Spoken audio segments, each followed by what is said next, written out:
We will hear argument first this morning in case number 18-1259, Jones versus Mississippi. Mr. Shapiro. Mr. Chief Justice, and may it please the Court, settled law recognizes the scientific, legal, and moral truth that most children, even those who commit grievous crimes, are capable of redemption. After Miller and Montgomery, there is no denying that the permanent incorrigibility rule is settled law. Only juvenile homicide offenders who are permanently incorrigible may be sentenced to life without parole. A paragraph in Montgomery about formal fact-finding has created confusion, but it cannot mean that no determination of permanent incorrigibility whatsoever is required, because that would obliterate the crux of the decision.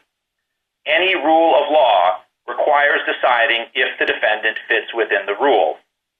But Mississippi's courts have denied the permanent incorrigibility rule itself, and the state continues that denial in this court. In remanding this very case for resentencing, the Mississippi Supreme Court did not say a word about the permanent incorrigibility rule and affirmatively misinterpreted the law by stating that LWOP is unconstitutional if and only if the sentencing judge does not consider youth-related circumstances. On remand, the sentencing judge made clear he was weighing aggravators and mitigators, not assessing permanent incorrigibility. Even under an implicit finding rule that usually assumes the judge knows the law and implicitly finds the defendant incorrigible when imposing a life without parole sentence, there is no implicit finding here.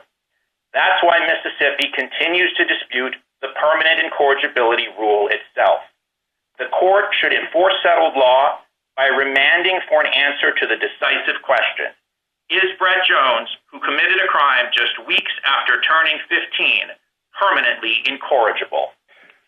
Mr. Shapiro, I'm having just a little trouble figuring out what exactly it is that you're looking for. We know it can't be a formal finding, as I think you indicated, because of Miller and Montgomery's statements. And obviously you want more than just a hearing at which you'd have an opportunity to raise the arguments. But what is it in the middle there? Is it just a statement on the record at some point during a hearing? Is it, I don't know, some kind of informal finding? What exactly do you need? On the most fundamental level, Your Honor, what we need is a sentencing judge who understands that permanent incorrigibility is the dispositive rule and determines whether the defendant fits within that rule. And there are any number of ways that it could be done. One is through words, not magic words, but words, but that convey in substance the idea that the defendant is permanently incorrigible, going to commit more crimes, going to recidivate, etc.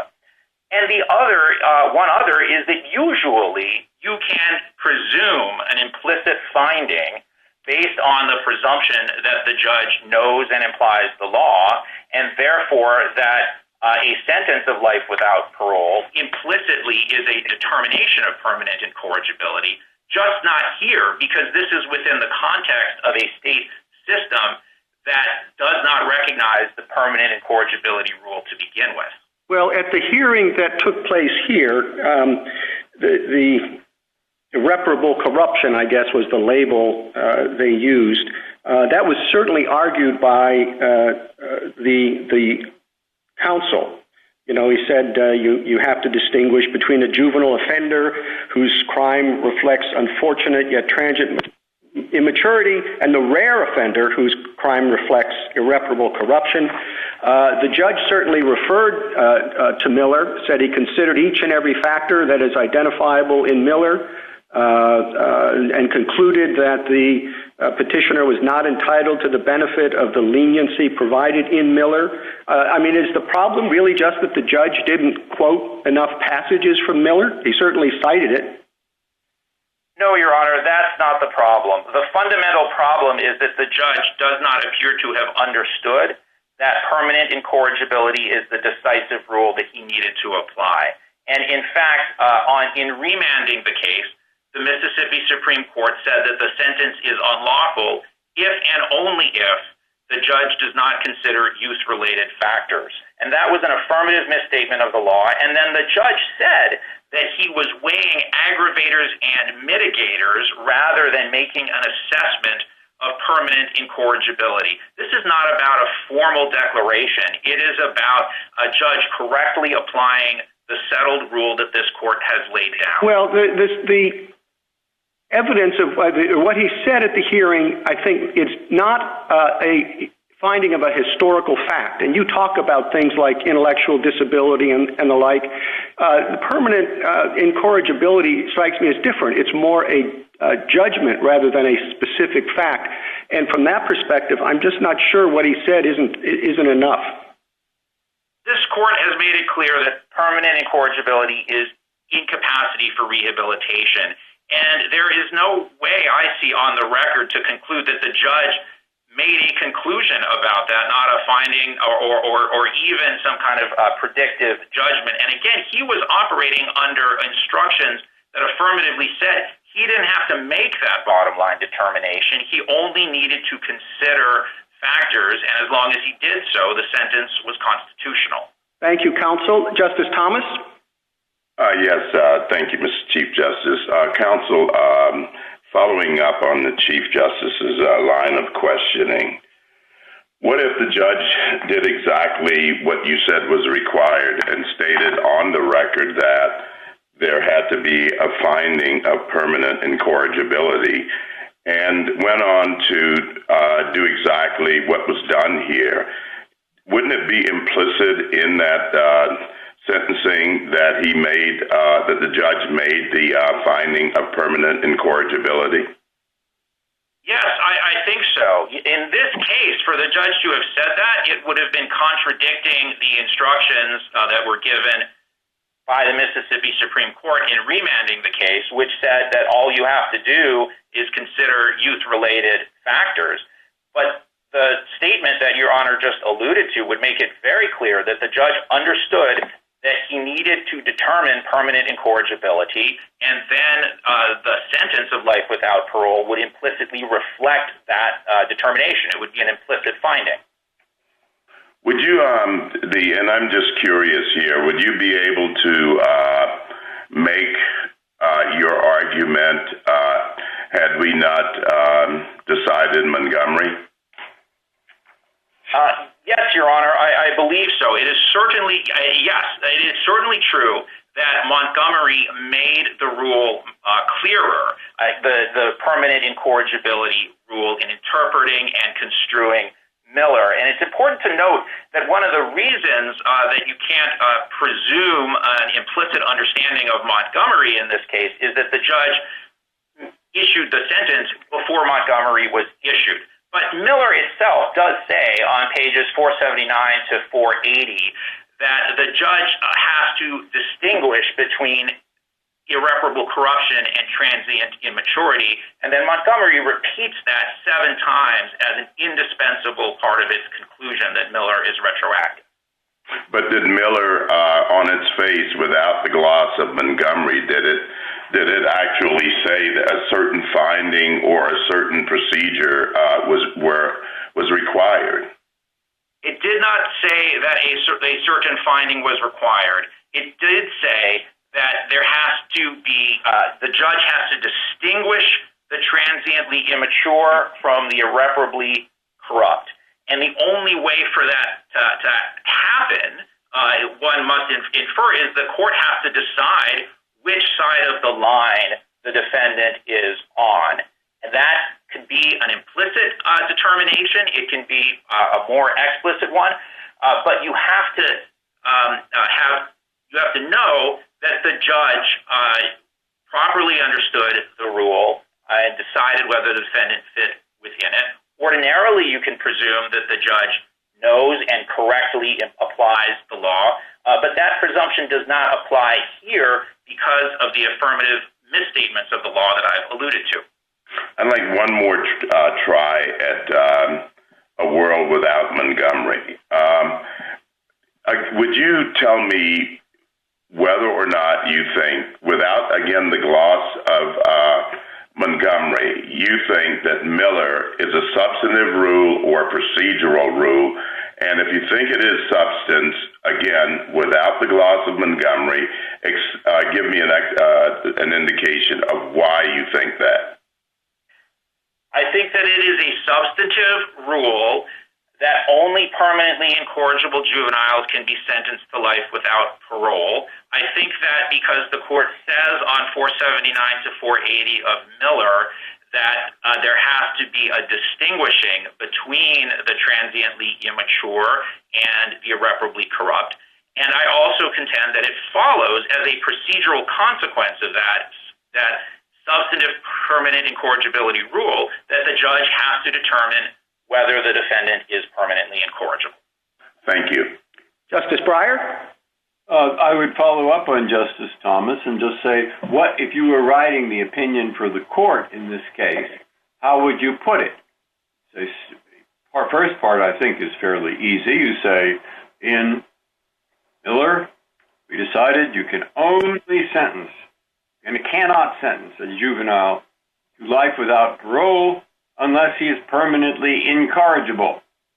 The state has leeway to decide the procedure through which this decision will be made, and now what? Yes, Your Honor. I would write the decision, to answer the question, to say that the court has to resolve whether or not the defendant is permanently incorrigible in order to impose the sentence, and that there are different ways to tell if the judge resolved that question. One is words that convey in substance, not magic words, but words that convey in substance that the defendant is going to commit more crimes or can't be rehabilitated. The second, and the court has options here. We think that that is the better rule that requires some sort of explicit statement, not magic words, but given the gravity of the constitutional interest or the deprivation that's occurring here, we think that is the better rule.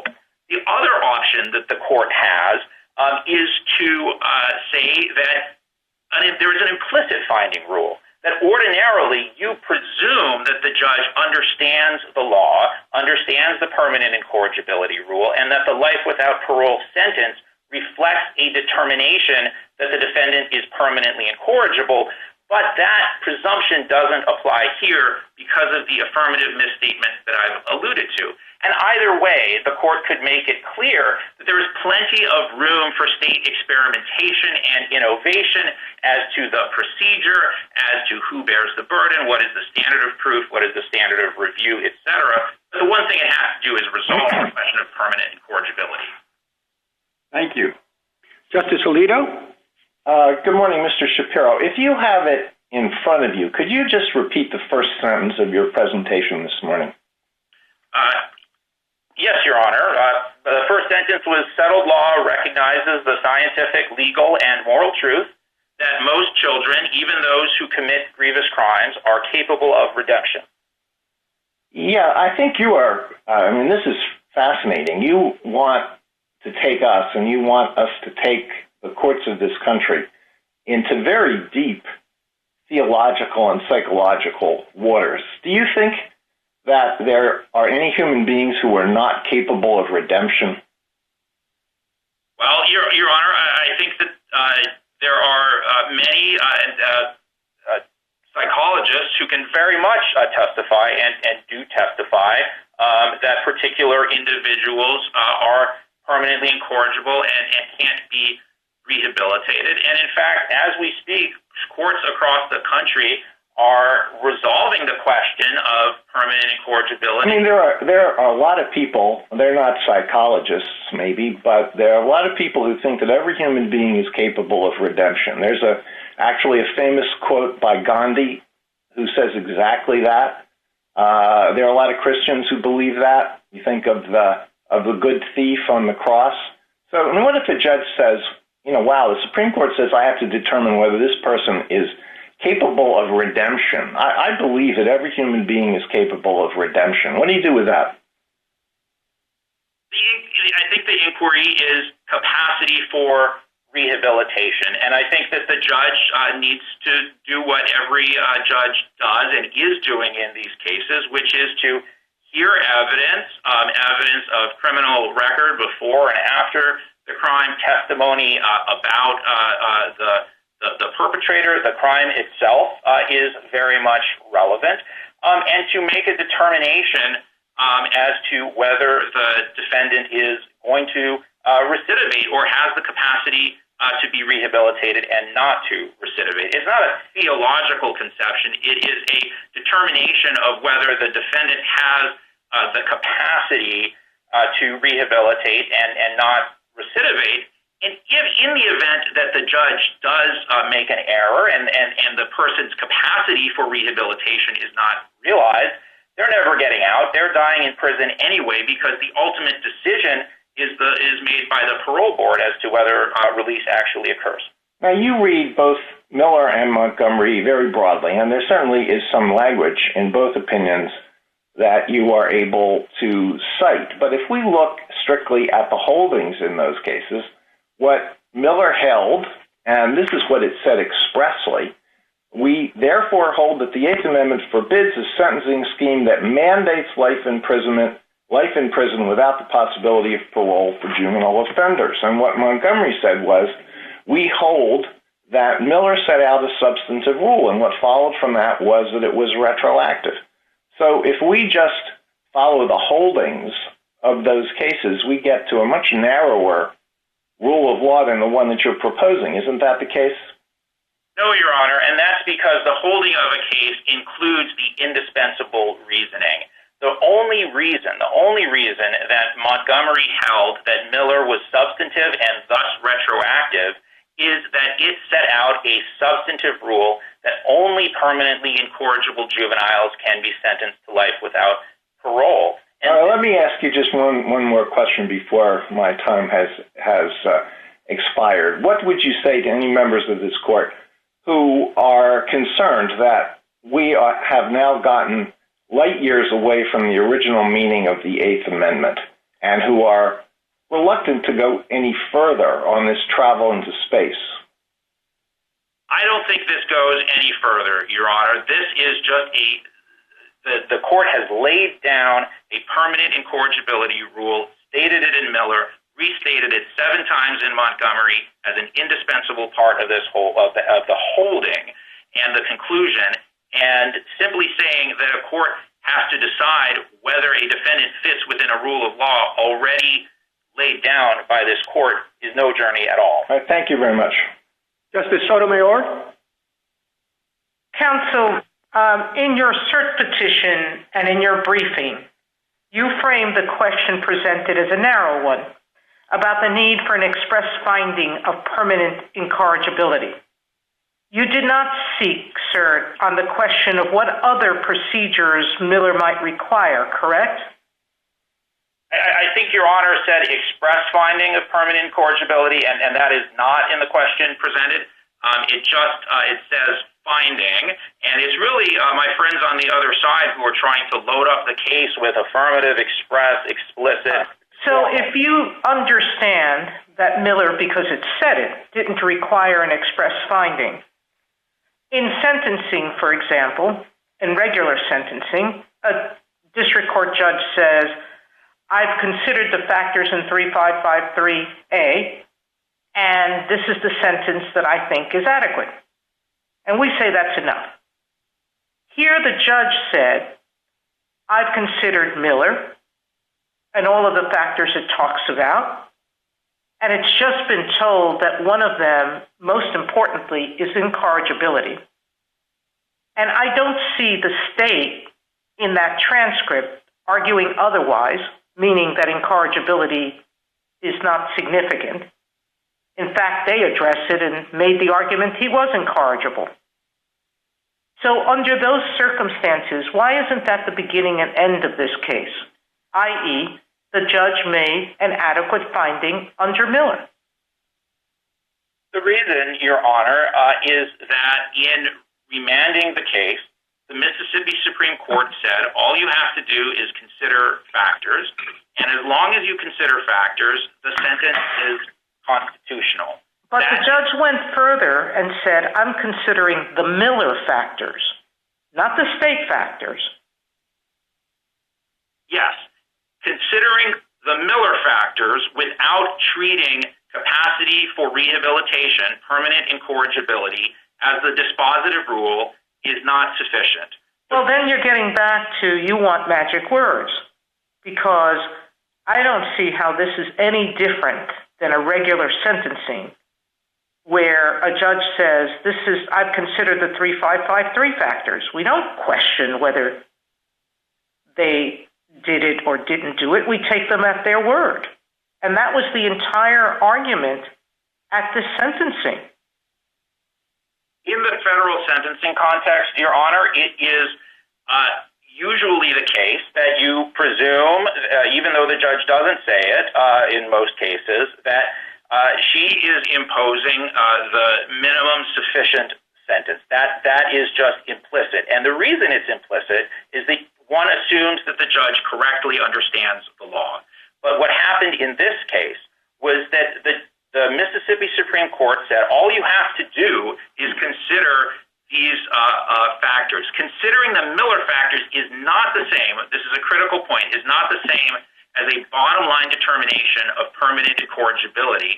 It would not be sufficient in an Atkins case, for example, for the judge to consider intellectual disability, but then decide that the defendant's intellectual disability was outweighed by some other factor. And it's not sufficient just to consider the Miller factors without a bottom line determination of the eligibility rule, whether the defendant is capable of rehabilitation or permanently incorrigible.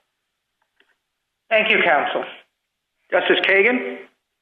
Mr. Shapiro, what you just said is exactly what I want to ask you about, because your argument is that Miller and Montgomery set out not just a process, not just a rule that youth has to be considered, but instead a substantive rule that you can give an LWOP sentence only to a small category of people, call them the irredeemables or the incorrigibles or what have you. And the government in Mississippi contest that understanding. And I want to get your reaction to their arguments.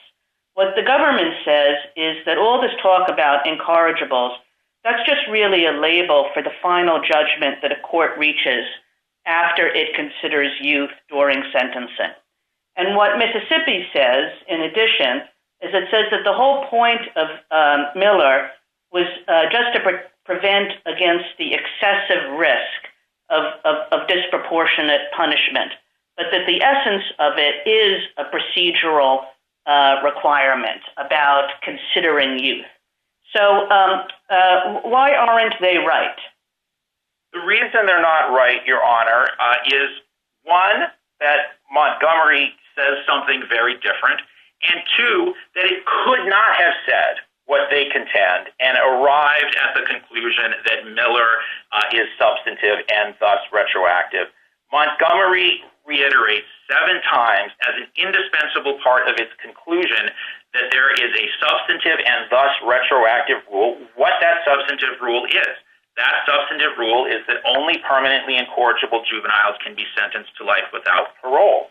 And simply considering a group of factors or the Miller factors, as they've sometimes been called, that is a procedural undertaking. Because whether you arrive at a life without parole sentence through a mandatory procedural route or through a discretionary procedural route, that is a procedural question.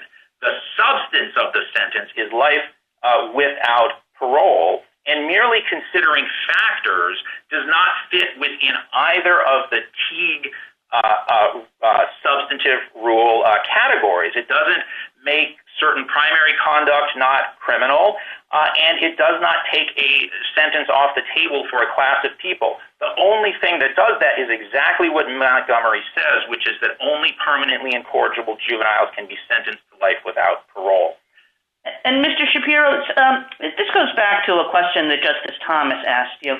But let's assume that you're right about what Montgomery says. And as you say, Montgomery said it not one time or two times or three times, but like something like 7 or 8 times.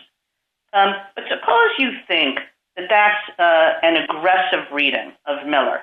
That although you said, on page 479, Miller says this, that wasn't really the thrust of Miller, and in fact, Montgomery, read it quite aggressively, and that there's a gap between the two. If that's right, I mean, you can first tell me whether you think that's right, but if it's right, which opinion should we look to and why? Yes, Your Honor. And so to the first part, I mean, the language on 479 to 480 of Miller says, it speaks of the distinction between the juvenile offender whose crime reflects unfortunate yet transient immaturity and the rare juvenile offender whose crime reflects irreparable corruption. And then it says, although we do not foreclose a sentencer's ability to make that judgment referring to the previous sentence and the distinction between the two classes, although we do not foreclose a sentencer's ability to make that judgment in homicide cases, we require it to take into account how children are different. I don't think there's any way to read that as optional. The court has to distinguish under Miller between the permanently incorrigible and the transiently immature. As to the second part of the question, this court's construction of its own precedent is authoritative and becomes part of the edifice of stare decisis. And so Montgomery's construction of Miller is absolutely entitled to stare decisis deference, and to deny that is to imperil the interest in the stability of the law that stare decisis is designed to. Thank you, Mr. Shapiro. Justice Gorsuch? Good morning, counsel. I'd actually like to pick up more or less where you left off with Justice Kagan.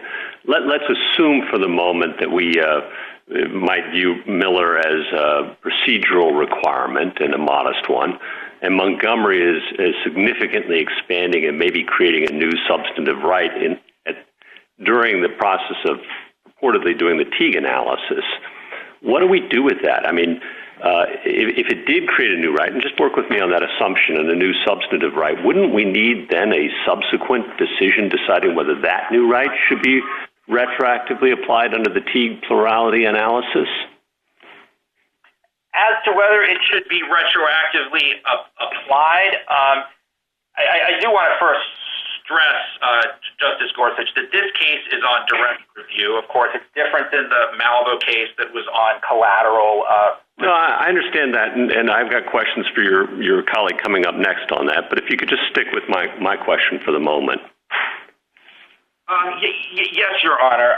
It's not unheard of, certainly, for the court to construe and interpret precedent in a subsequent case, including cases on including cases even on collateral review. Unlike this case, I mean, take the Hall case, which was on collateral review, interpreting the Atkins requirement.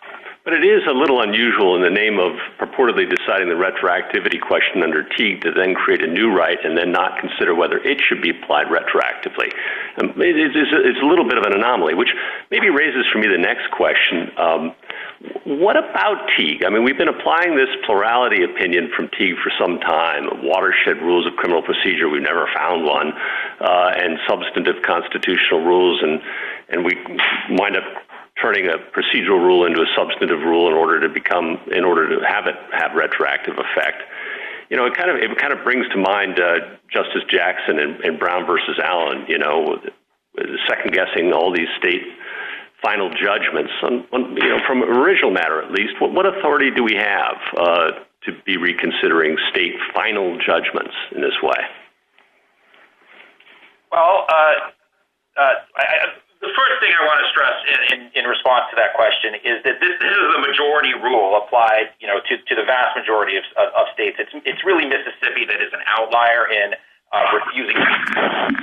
But to answer the question, Justice Gorsuch, there is, of course, a very long line of cases establishing that this court does have authority to review state court decisions retroactively. But again, in this case, which isn't on collateral review at all, I don't think that it bears a direct relation here. Thank you, counsel. Justice Kavanaugh? Thank you, Chief Justice, and good morning, Mr. Shapiro. You started today by referring to settled law, but then you said that the paragraph in Montgomery had created confusion. But the paragraph in Montgomery is part of the law, of course, and I guess I'm not seeing it as all that confusing, at least on its own. I know your Teague point, but on its own, it seems very clear in saying multiple times in that paragraph that a finding of fact about incorrigibility is not required. First question, do you agree that a finding of fact regarding incorrigibility is not required?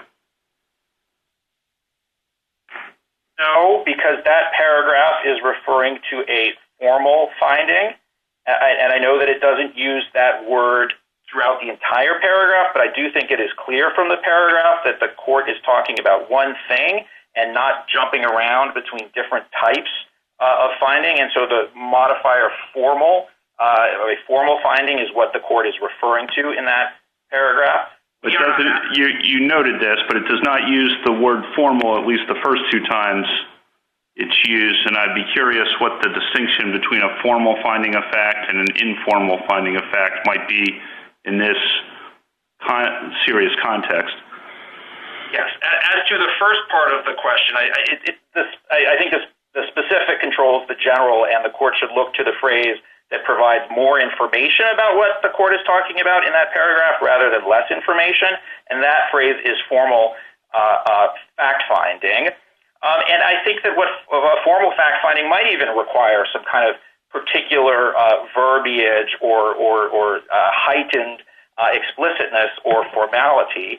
And what we are saying is that that would certainly be sufficient to satisfy the Eighth Amendment, but also in the ordinary course, you can have the sort of implicit finding where you presume the judge knows the law and that a sentence of permanent incorrigibility implicitly reflects that a sentence of life without parole implicitly reflects a determination of permanent incorrigibility. Okay, so let me ask you this. When the sentencing scheme is discretionary, won't the judge necessarily consider youth? And in particular, because defense counsel will invariably raise the defendant's youth as a reason not to impose life without parole. And even apart from that, that will be the common sense of the situation when you're dealing with someone who committed a crime at 15, as we have here, that you'll be considering that. That'll really be the centerpiece, you would think, in most cases. So when the judge then determines that the sentence should be life without parole, won't the judge necessarily have made that informal finding or that judgment or that conclusion that you're seeking? A couple of points, Your Honor. The first is, it's not enough just to consider the fact that the defendant is young or to consider youth. The question, the substantive rule of permanent incorrigibility has to be answered, has to be resolved. And in this case, the judge didn't resolve it, not implicitly, not explicitly, because he said he was just weighing aggravators and mitigators, and the state court system does not recognize that permanent incorrigibility is an eligibility rule that has to be resolved. Okay, and by analogy to the death penalty mitigating circumstances context, there, as you know, the court over many years has required consideration of mitigating circumstances, but in that context does not require any particular finding of fact or any particular conclusion. It leaves it to the sentencer to make that judgment based on consideration of all the circumstances. I'm putting aside for the moment the requirement that there be one aggravating circumstance, but beyond that, there's no particular finding necessary. Isn't that a similar situation to what we have here? That's not the case when it is an eligibility rule like we have here, when it is like the Atkins eligibility rule based on intellectual disability, or the Ford eligibility rule based on insanity. In those cases, the court requires a determination. It may not be a formal finding, and again, that is not what we are saying is required here, but the judge has to determine whether the defendant fits within the class that can be subjected to the punishment. Okay, my time's up. I'm sorry, Mr. Shapiro. Thank you. Justice Barrett? Good morning, Mr. Shapiro. I have a question about an as-applied Eighth Amendment challenge here. I take it that you think that Mr. Jones can bring such a challenge. I do, yes. Then why isn't that the primary protection? You know, if the judge applies the wrong factors, as you say happened here, why isn't then the case that he's better off not challenging the procedure, but simply directly challenging the substantive decision that he's permanently incorrigible? In order to challenge the substantive procedure that he's permanently incorrigible, he needs to be proceeding in front of a judge who understands that permanent incorrigibility is the dispositive rule. And here the judge didn't understand that that was what he had to decide. And so I absolutely believe that Brett substantively is not permanently incorrigible. His grandmother, the wife of the victim, testified on his behalf. A correctional officer spoke of his rehabilitation, his extraordinary record in prison, how he is an incredible worker and tries to get along with everyone, and beginning from a kid who had just turned 15 and who committed a murder for the most immature reason possible, a teenage infatuation. There is an extraordinary story here showing that Brett is an individual who is fully capable of rehabilitation, but because that wasn't even treated as the substantive rule, that's not what the determination that the judge was making was about. But then why can't you appeal that? Why can't you then, if you argued below that he was not permanently incorrigible, and essentially, one way of looking at what the trial court did not make a finding, did not say he was permanently incorrigible, and you're saying as a matter, this is a violation of the Eighth Amendment then to sentence him to life without parole, why can't you just raise that challenge, you've preserved it, and raise it on appeal? We did, Your Honor, but the problem is that the Mississippi courts don't recognize that permanent incorrigibility is a rule. So just saying that and showing that your client is capable of rehabilitation isn't sufficient to demonstrate that the sentence is off limits for him. And that's the very problem in this case. There's just no determination that the rule is actually the rule applies to my client. But let me just interrupt you then. If it's clear in the cases, or if we make clear in this case that it violates the Eighth Amendment to sentence a juvenile to life without parole, if that juvenile is not permanently incorrigible, then the law is clear. And I guess I still don't understand. Or let's talk about collateral review. If this goes to a federal court on 2254, and there is no factual finding for the federal court to defer to, and the law has been misapplied, what about that? Then can you get relief on collateral review? To answer the first part of your question, Your Honor, yes, going forward, absent extraordinary evidence to the contrary, like I'm going to sentence you, I don't care what the Supreme Court says, yes, you absolutely would be able to presume, absent evidence to the contrary, that the judge correctly understands the law and that the sentence reflects an implicit finding of permanent incorrigibility. As to the collateral review context, this is a substantive rule, a permanent incorrigibility rule, going all the way back to Miller. It is the majority rule among the states, and in large part, the statutes of limitation have run. Thank you. Mr. Shapiro, do you want to take a minute to wrap up? Thank you, Mr. Chief Justice. Mississippi and its courts do not recognize the permanent incorrigibility rule. In this very case, the state Supreme Court's remand opinion did not mention that rule, and instead said that a life without parole sentence is lawful so long as the sentencing court considers youth-related factors. Brett never really had a chance to show that he wasn't permanently incorrigible in any kind of meaningful way because the court had been told that it doesn't need to resolve that question against him in order to sentence him to life without parole. And to allow the permanent incorrigibility rule to be flouted is to discard Miller and Montgomery and to undermine stare decisis and the interest in stability that it protects. This court does not announce rules for them to be ignored. So whatever form the determination should take, Mississippi's courts need to answer the question they have evaded. Is Brett Jones permanently incorrigible? Thank you. Thank you, counsel. Ms. Noble? Mr. Chief Justice, and may it please the court. In 2013, Jones's mandatory life without parole sentence for the brutal murder of his grandfather was set aside after the Mississippi Supreme Court held that Miller versus Alabama announced a substantive rule of constitutional law prior to this court holding the same in Montgomery versus Louisiana. Miller held that mandatory juvenile life without parole sentences are unconstitutional because they pose too great a risk of disproportionate punishment. The constitutional flaw in such mandatory schemes is that they make youth and all that accompanies it irrelevant.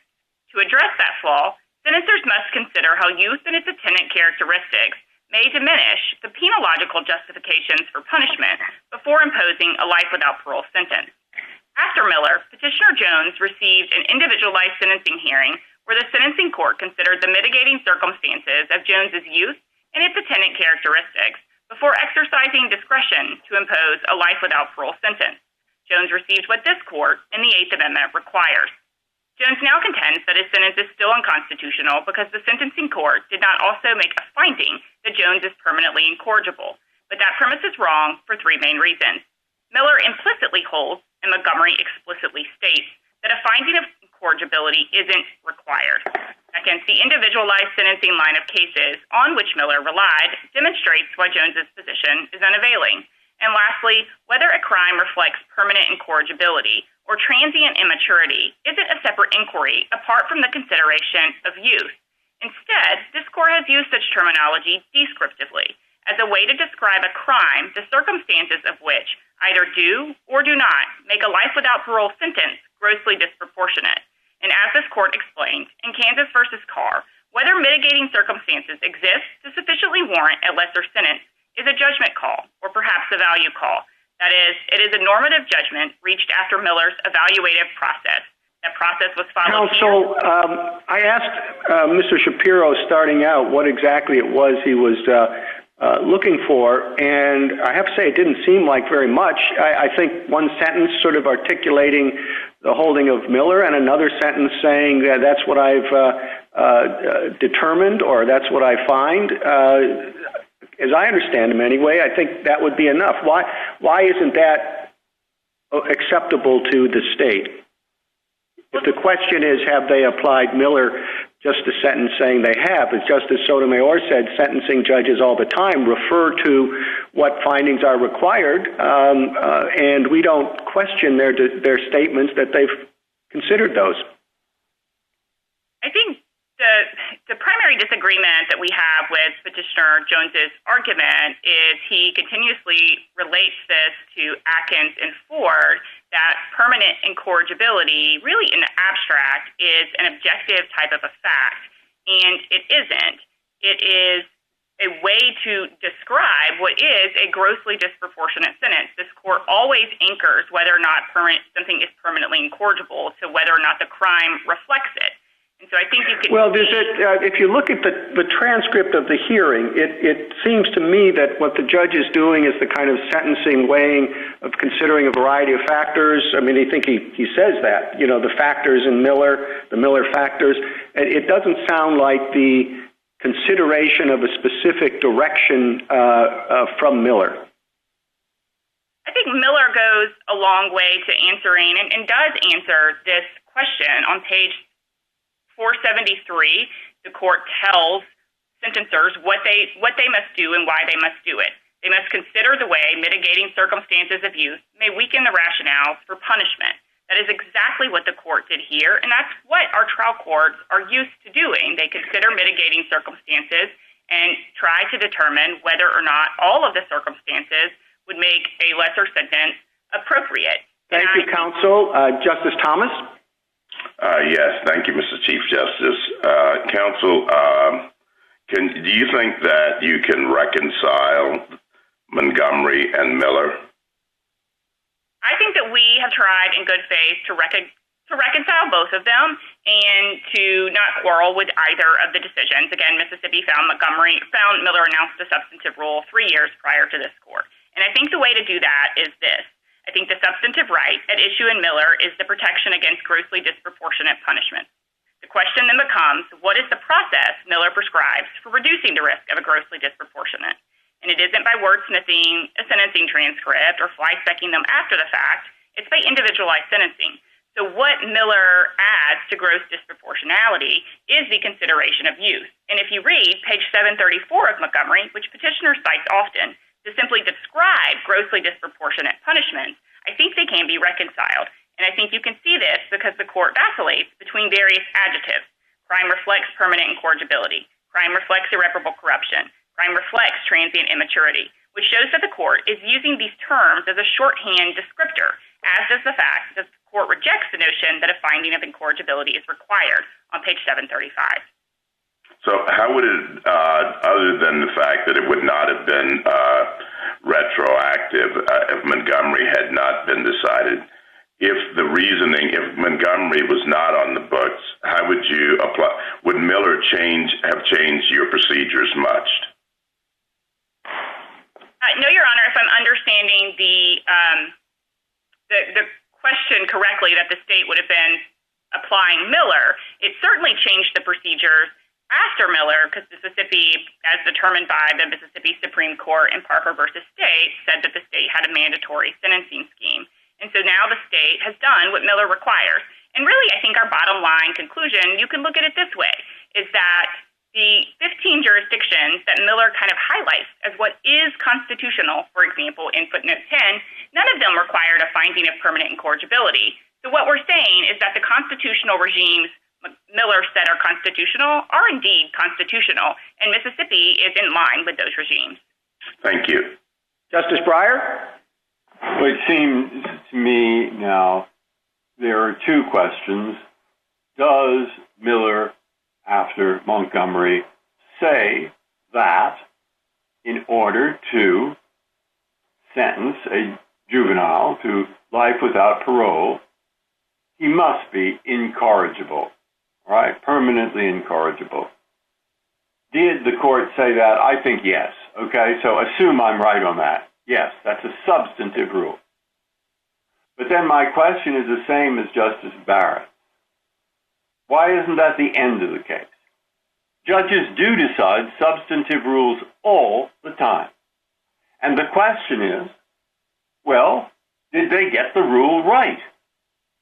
And so if the lawyer tells the judge the rule, and maybe he's inadequate if he doesn't, and then the judge starts talking about balancing factors, and then the Supreme Court starts talking about balancing factors in that state, well, they haven't got the law right.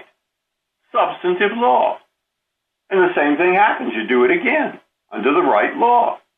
End of case.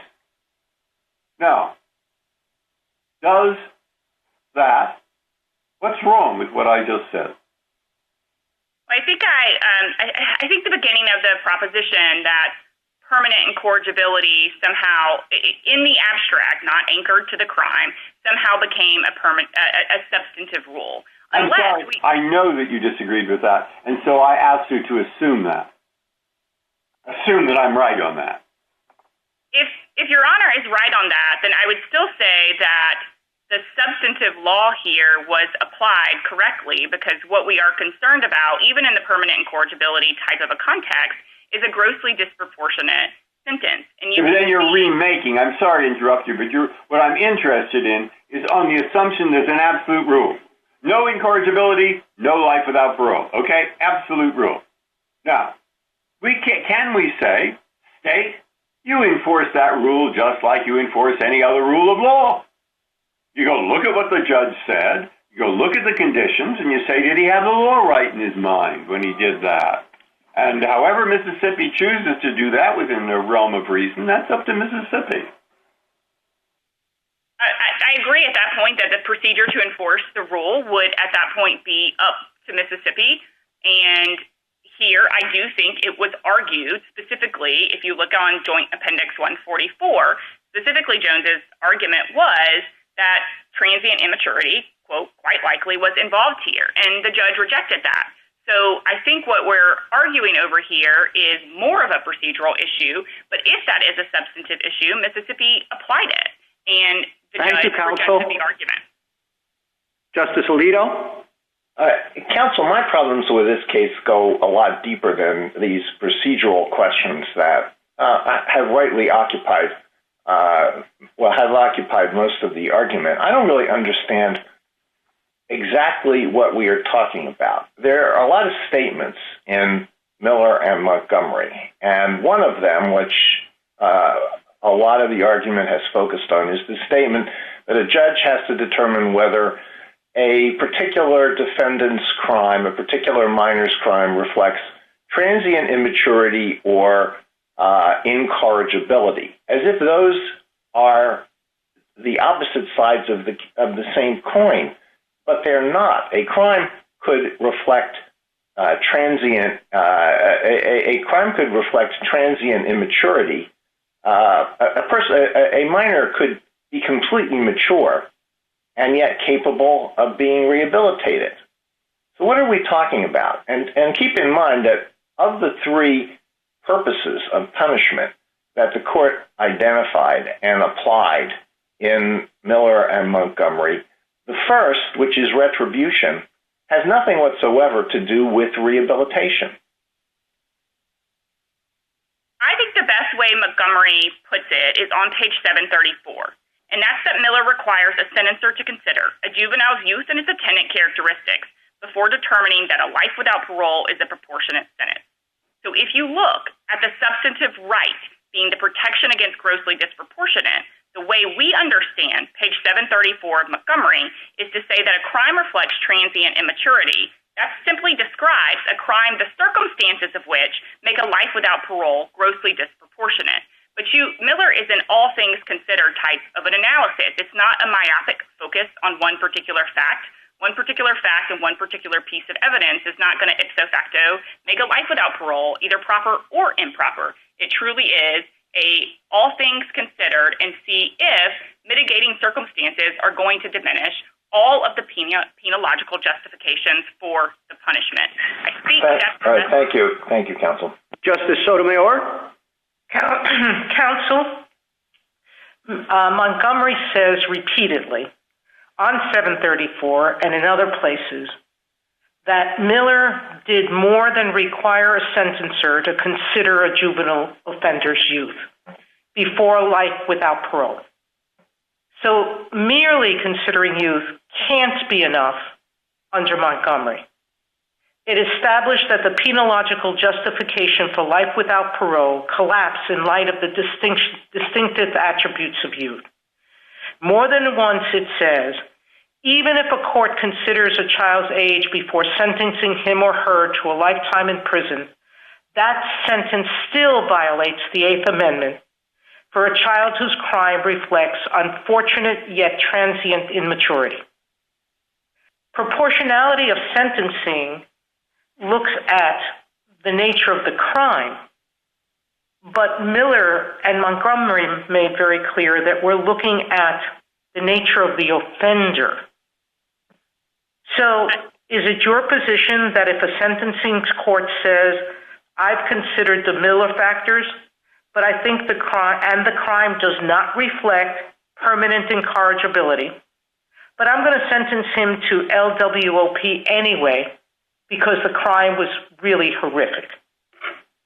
Not if you understand a crime that reflects transient immaturity simply to describe a crime, the circumstances of which make a life without parole grossly disproportionate. And if I can, I would like to take the two sentences. But how do you, counsel, but that would mean most would be, because Montgomery says it's the rare juvenile offender whose crime reflects irreparable corruption.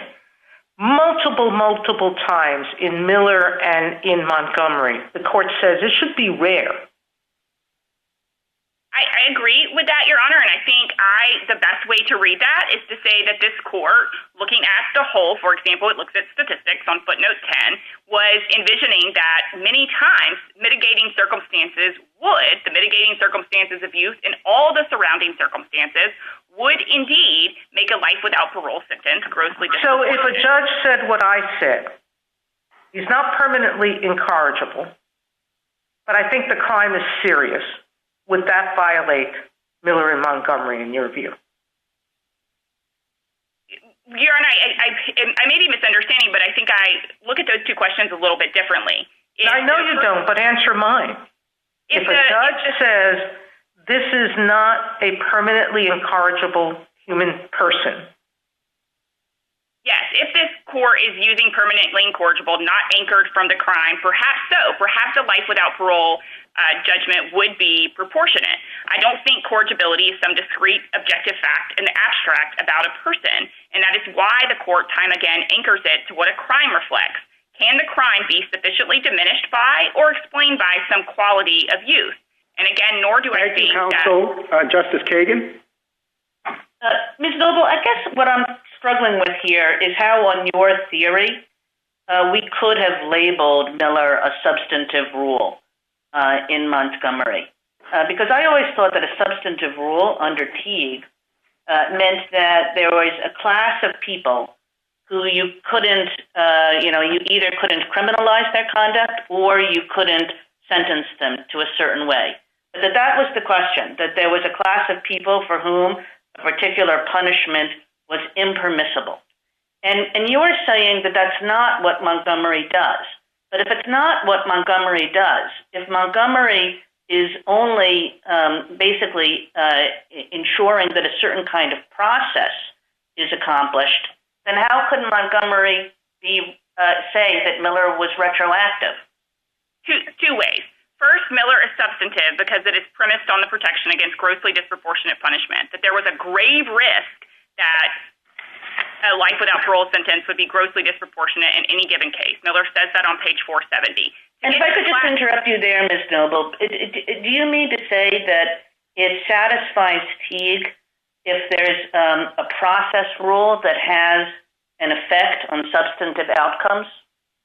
I think that the key portion of Miller is that there was a grave risk of a disproportionate sentence. So if you look at page 731 or 733 of Montgomery, it says, quote, protection against disproportionate punishment goes far beyond the manner of determining a defendant's sentence.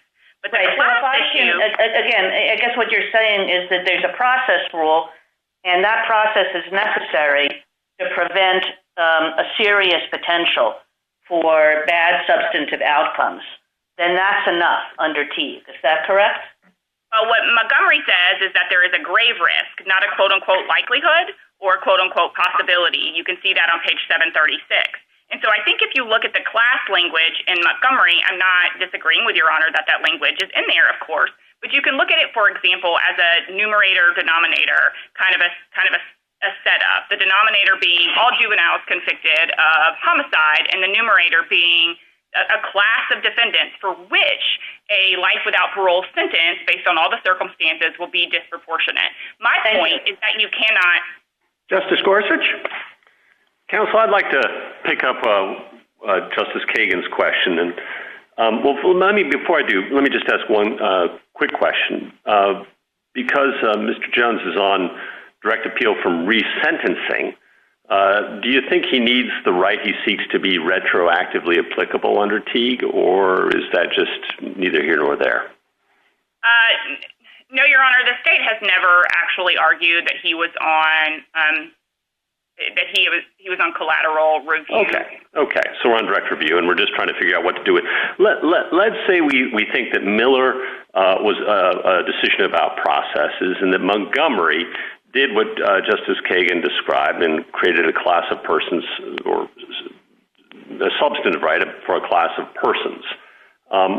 What do we do about that? If Montgomery misstated the rule from Miller, how do we proceed? I, of course, don't agree that Montgomery set a new rule, but here's where I think you proceed. I think you look at the process that Miller itself prescribes, because that process is going to effectuate a substantive rule. I don't think Miller and Montgomery read together could be said that the substantive rule that came out of one doesn't match the procedure. I think the process in Miller, which is repeated at least twice in Montgomery, would give effect to any substantive rule, whether or not this court looks at that substantive rule coming from Miller or Montgomery. Well, but that's not normally how we think of rights. We think of some rights as process rights, regardless of what the substantive outcome. And a substantive right, you have a right to a substantively reasonable sentence, for example, no matter what the process was that led to it. They're independent. They're complementary, to be sure, but one could be violated without the other. So that's normally how we think about it. And I guess I think you're asking me basically to ignore the substantive aspects of Montgomery and just acknowledge that it misread Miller. Am I wrong about that? I actually think I'm trying to reconcile the two. And so what Justice Kagan was asking about the class of offenders, I think my point that I may not have finished or explained accurately is that there is going to be a class of offenders for which a life without parole sentence will be grossly disproportionate. The point is that you can't define that class categorically, and I don't think Montgomery ever says you can, and I think that would just fall out of step with individualized sentencing to begin with. So I'm not disagreeing that there's going to be a class. I'm disagreeing that there's going to be a class that you can determine categorically. Instead, it's going to be a case-by-case basis on whether or not the mitigating circumstances and all the surrounding circumstances diminish the penological justifications. Thank you, counsel. Justice Kavanaugh? Good morning, Ms. Noble. Mr. Shapiro said we shouldn't analogize this situation to Lockett in the death penalty context, but rather to Atkins and Ford, and consider this, in essence, an eligibility requirement with a finding of some kind, not just a process that considers youth as a factor. And that raises, of course, the tension that Justice Kagan was identifying in Montgomery. And I think what she was getting at is that the key paragraph in Montgomery that says no finding of fact is required is, some would say, in tension with the conclusion that Miller was a substantive rule. Okay?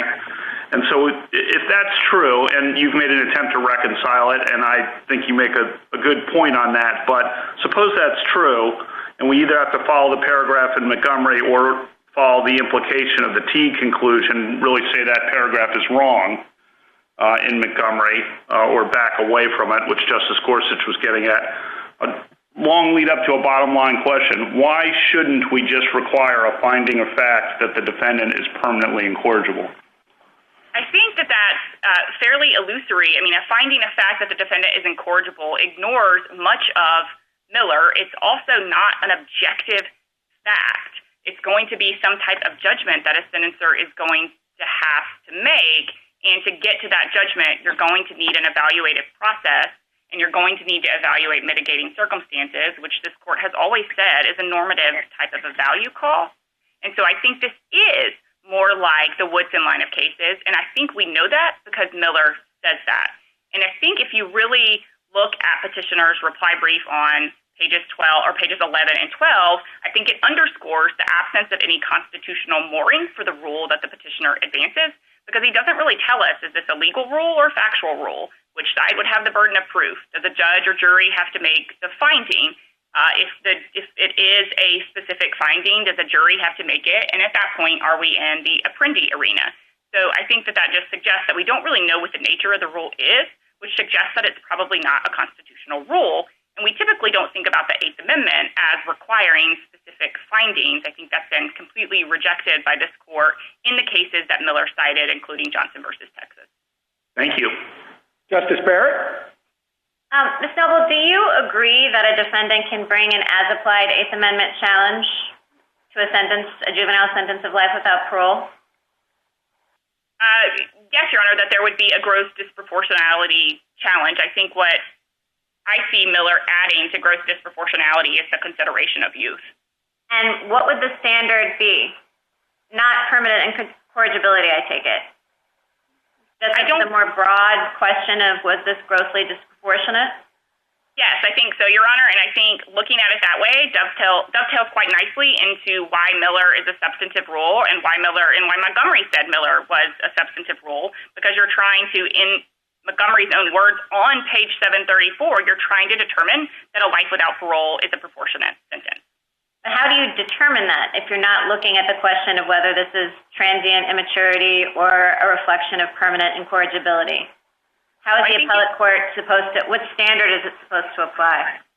I think that Miller considers an all things type of an analysis and weighing mitigating circumstances. That's something trial courts do using the tools and the rules that trial courts normally do.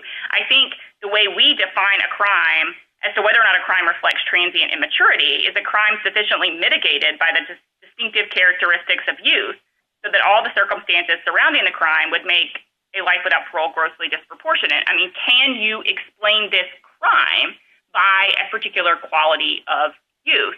It's always anchored to the crime, and I think that makes sense because in going forward with these Miller cases, you're not going to have any evidence of post-sentencing rehabilitation. Won't you often be able to say that? I mean, and I guess what I'm wondering is then aren't we back to whether it's procedural, just youth matters, and we see that the trial court considered youth?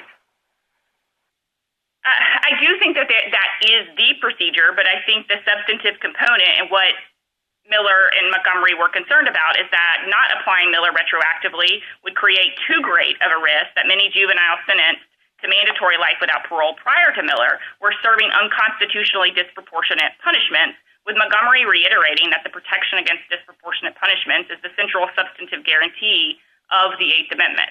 Counsel, would you like to take a minute to wrap up? Thank you, Chief Justice. Miller and Montgomery recognized that life without parole sentences for juveniles convicted of homicide are not necessarily unconstitutionally disproportionate, but they can be. To reduce the risk of a disproportionate sentence and give effect to Miller's substantive right, the Eighth Amendment requires sentencers to give individualized consideration to the mitigating circumstances of youth and all that accompanies it before imposing a life without parole sentence. The Eighth Amendment does not further impose specific procedures or require sentencers to follow a particular verbal formula. The sentencing court here had the benefit of Miller and took care to consider the implications of age-related characteristics, and the nature of the particularly brutal murder of Burdish Jones. On the whole, the sentencing court disagreed that youth and its attendant characteristics diminish the penological justifications for a life without parole punishment. The appellate court affirmed that sentence, and the court should be affirmed here. Thank you, counsel. Mr. Liu? Mr. Chief Justice, and may it please the court. This court in Montgomery answered the question presented here when it made clear that Miller does not require trial courts to make an affirmative finding of permanent incorrigibility. This court should reaffirm that conclusion for two reasons. First, whether a crime reflects transient immaturity isn't an inquiry separate from the inquiry Miller prescribes. Under Miller, a court must consider whether the distinctive attributes of youth have diminished the penological justifications for life without parole. When, as in this case, the court determines that they have not, that is a determination that the crime does not reflect transient immaturity, and no further finding is required. Second, even if transient immaturity required a separate finding, the court made such a finding here when it found petitioner's transient immaturity argument unpersuasive. For either of those reasons, the judgment below should be affirmed. Counsel, I'd like to ask you the question that I understood Justice Kagan to be asking your friend from the state. I understand your submission to be that the requirement here is purely procedural. In other words, looking at page 15 of your brief, the sentencers have the ability to take into account youth and attendant characteristics, and if they do that, then that's enough. Is that a fair reading? It's a fair reading of our brief that we think the inquiry Miller prescribes is enough to implement Miller's substantive rule. But I think this court need not go so far as to say part of the language in Montgomery announcing the substantive rule is right or wrong. We are willing to accept that language that draws a distinction between the two types of crimes we've been talking about. And our position is that even if you accept that language, the inquiry Miller prescribes is the inquiry to draw those distinctions. Well, but how does that under Teague, how then is this rule properly considered retroactive? Well, even if we take Montgomery at its word that the substantive rule in Miller is a distinction between crimes reflecting transient immaturity and crimes reflecting permanent incorrigibility, the next question is, well, what is a crime reflecting transient immaturity? And we think the court should just stick to what it said at the top of page 734 of Montgomery. It's there, I think it makes pretty clear that a crime reflects transient immaturity where the penological justifications for life without parole have collapsed in light of the distinctive attributes of youth. And once you have that understanding of what a crime reflecting transient immaturity is in mind, then it lines up exactly with the inquiry Miller prescribes. Because Miller on page 472 tells courts to ask, how do the distinctive attributes of youth diminish the penological justifications for a life without parole sentence? So a court that conducts... Justice Thomas? I have no questions, Chief Justice. Justice Breyer?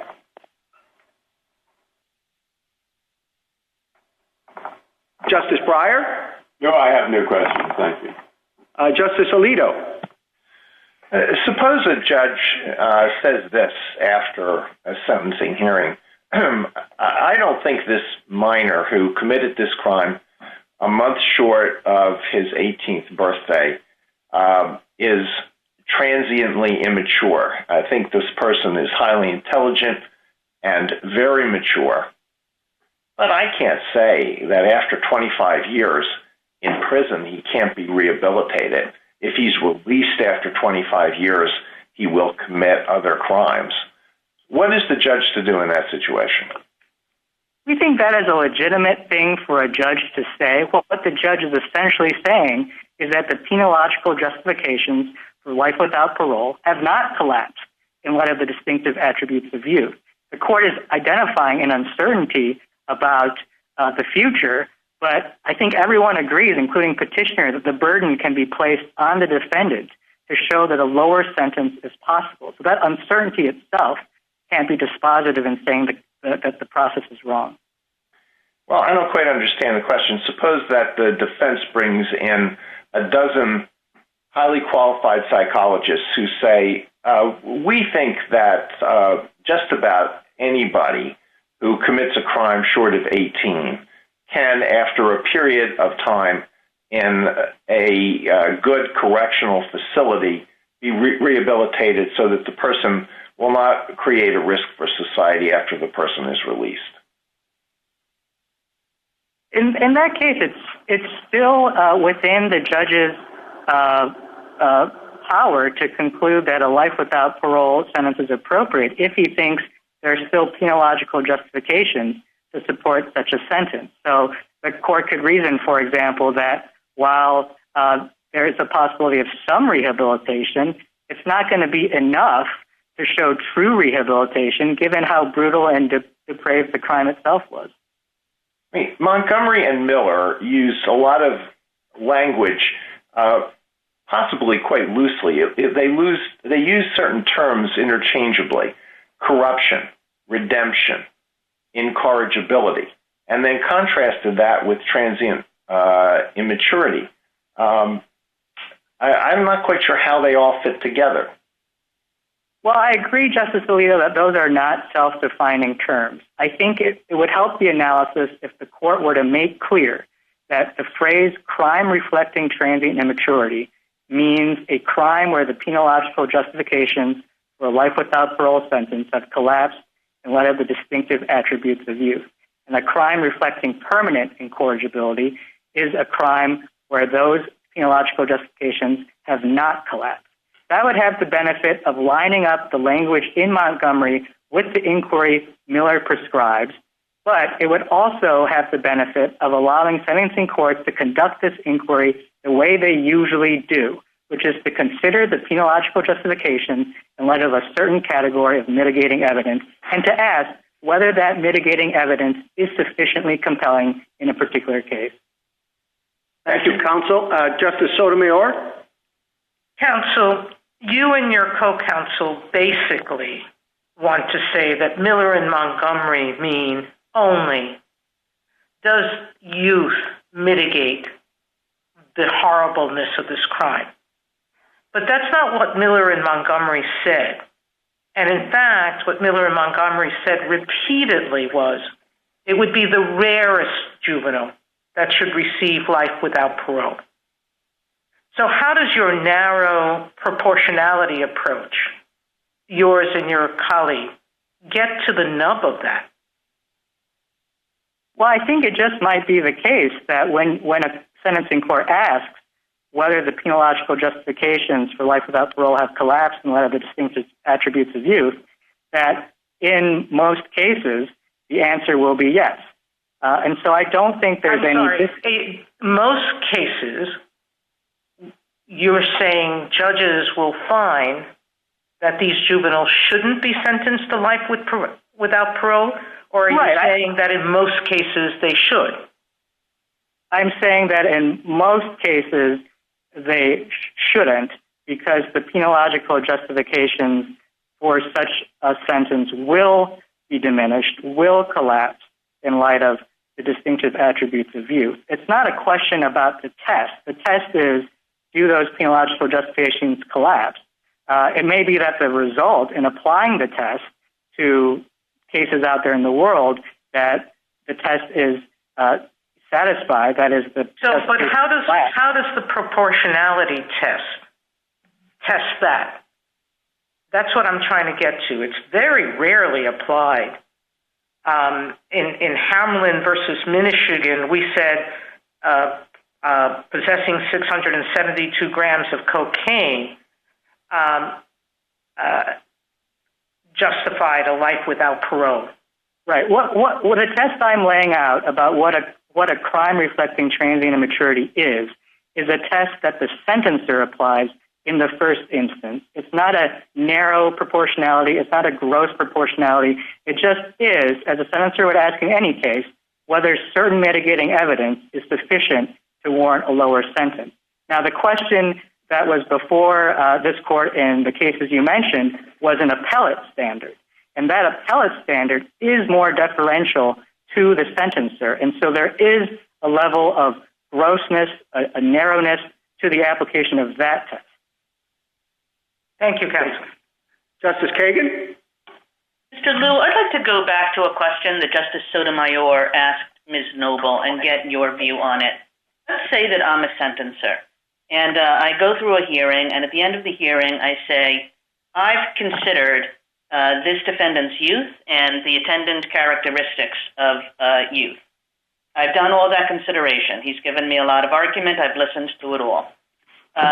To be honest, I don't think that his crime reflects irreparable corruption. You know, he is not one of the incorrigibles that Montgomery and Miller talk about. I think, in fact, that it's possible that he could be rehabilitated.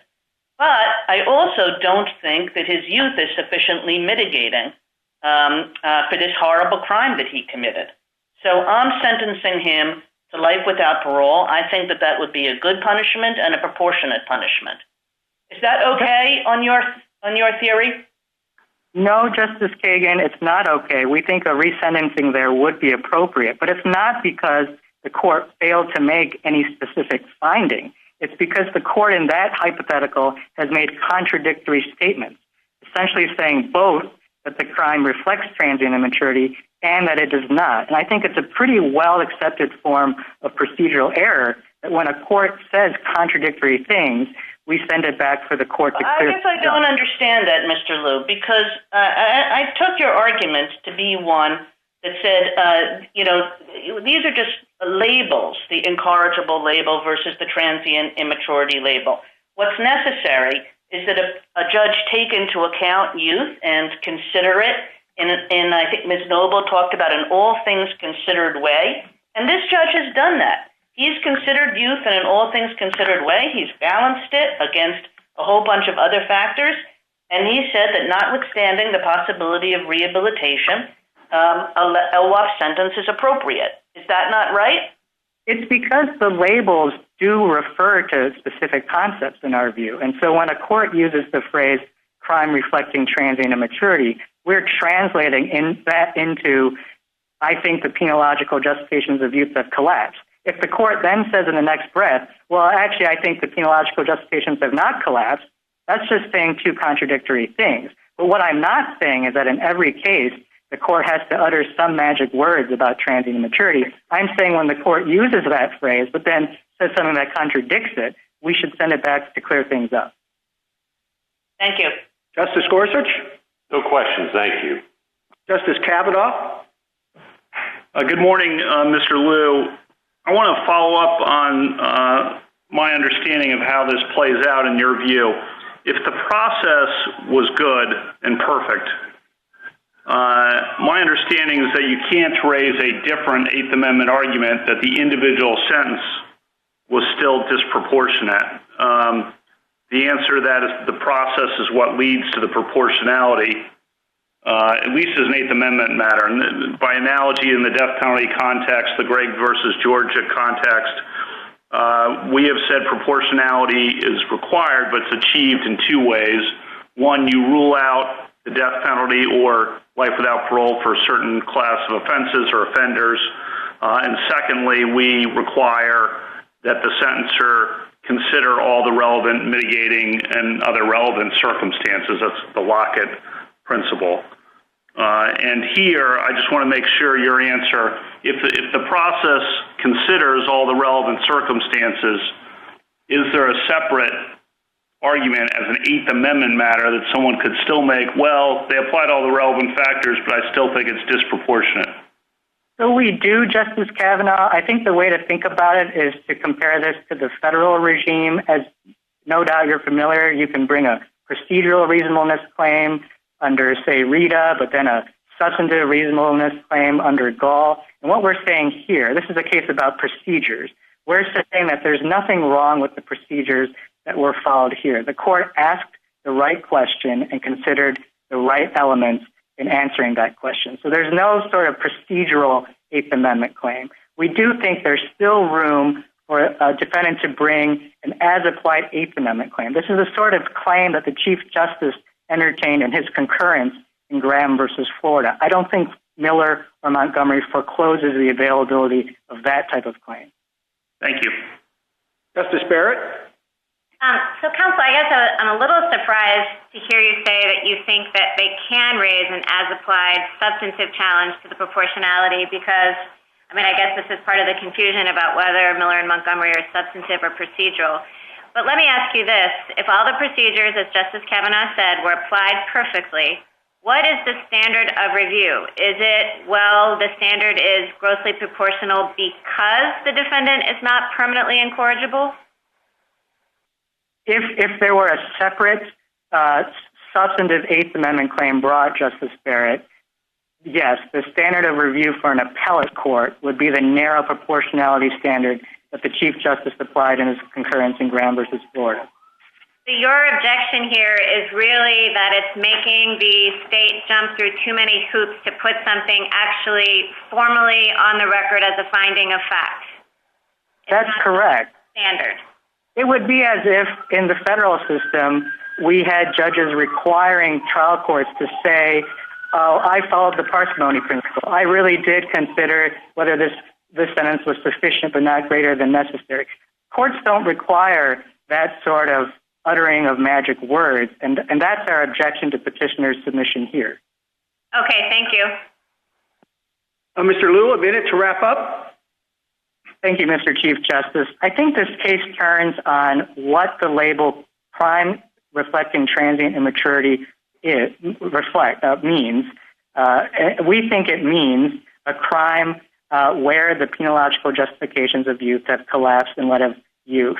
And once we understand crime reflecting transient immaturity in that way, then there's no tension between Miller's substance and Miller's process, and there's no tension between page 734 of Montgomery, which draws the distinction, and page 735, which says no finding is required. Thank you. Thank you, counsel. Mr. Shapiro, 3 minutes for rebuttal. Thank you, Mr. Chief Justice. I want to be very clear that we are not asking for any sort of formal or affirmative or express or magic words type of finding requirement. All we are asking for is that the judge needs to understand that children who are capable of rehabilitation cannot be sentenced to life without parole, and to decide whether or not the defendant fits within the rule. As the Chief Justice noted, we are not asking for much. All that we are asking for is for the rule of Miller and Montgomery, which is a rule stated in Miller, reiterated in Montgomery 7 times as an integral part of its holding, that only permanently incorrigible juveniles can be sentenced to life without parole. And all we're saying is that means that there needs to be a determination. It can be an implicit one based on the usual presumption that the judge knows and applies the law correctly, a presumption that is overcome here, or it can be something more explicit. That is for the states to decide. My friend from Mississippi said that a weakness of our position is that we haven't laid out all of the details, but that's the point. The details are for the states. That is up to them in their discretion. But what there must absolutely be is a determination, implicit or explicit, that the defendant is incapable of rehabilitation before he or she is sentenced to life without parole.